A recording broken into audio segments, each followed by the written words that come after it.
السلام عليكم ورحمة الله وبركاته. فيديو جميل قوي خلاني مبسوط، حبيت ان انا اشاركه معاكم. لدكتور عيون امريكي في احد الولايات الامريكية بيعمل عملية مية بيضاء لواحد من اساتذته. خلينا نشوف كده عملوا ايه ونعلق في اخر الفيديو. الجراح بقى واضح ان هو دلوقتي بيعمل عملية لاستاذه في العيون اساسا، فبيقول له انت شغال بقى في العيون دي بقالك قد ايه؟ قال له بقالي 35 سنة. فالدكتور الصغير بيقول له انا مقدر جدا ان انت اخترتني، اي حد هتروح له هيبقى سعيد جدا ان هو اللي انت اخترته عشان يعمل العمليه. انا هاخد بالي منك كويس جدا كانك واحد من عيلتي، وهعمل كل اللي في امكاني عشان العمليه تعدي على خير، واتمنى ان ربنا يرزقك النظر السليم. بدا بقى يقول له ان 99% من الحالات بتعدي زي ما احنا مخططين بالظبط، مش بنواجه اي حاجه غير متوقعه. بس كل الحالات ممكن يحصل فيها ريسك، ممكن يحصل فيها مشكله لحد ان انت ممكن تفقد النظر بتاعك، بس ده فيري رير، ده نادر جدا.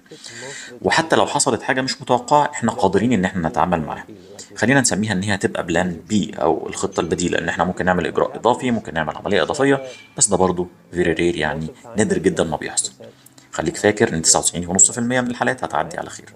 طبعا هو بيقول لواحد هو ممكن يكون هو اللي معلمه اساسا الكلام ده، بس لازم يقول.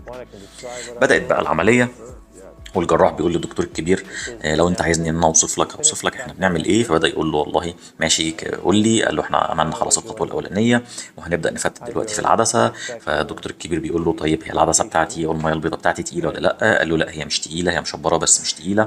قال له انا اخترت التكنيك الفلاني او الطريقه الفلانيه عشان اقسم العدسه واقطعها. تجربه جميله، تجربه قويه جدا، انسانيه.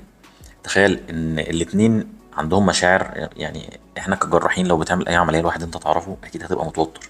تخيل انت تعمل عمليه لاستاذه، والشخص التاني اللي بيعمل العمليه اللي هو المريض في الحاله دي هو عارف اللي بيحصل، فممكن يجي في دماغه اي سيناريو، فممكن برضه انه هيكون متوتر. في الاخر العمليه عدت على خير. عمليه يشوبها الاحترام، يشوبها الدقه الطبيه، يشوبها كل حاجه كويسه. صراحه فيديو حلو قوي، حبيت ان انا اشاركه مع حضراتكم. شيء جميل قوي، حاجة في منتهى الاحترام، في منتهى الأدب، في منتهى العلم، في منتهى الصراحة. أنا لازم أقول لك إيه اللي هيحصل. أنت حتى لو دكتور وعارف كل الكلام اللي أنا أقوله لك، حتى لو أنت اللي معلمني الكلام ده، أنا لازم أقول لك، إيه اللي أنت إيه اللي أنت هتتوقعه من العملية. أنا ما أخافش إن أنا أقول لك إن في احتمالية إن يحصل مشكلة، لأ، دي حاجة موجودة في الكتب، ولو حصلت أنا هتعامل معاها زي برضو ما الكتب ما قالت. ولو لا قدر الله حصل أي حاجة كده أو كده، فإحنا في الأول في الآخر عملنا الصح، وفي الأول في الآخر ربنا هو اللي هيديك النظر بتاعك، وربنا هو اللي هيقدر لك الخير واللي هيسر لك الخير إن شاء الله. مع السلامة.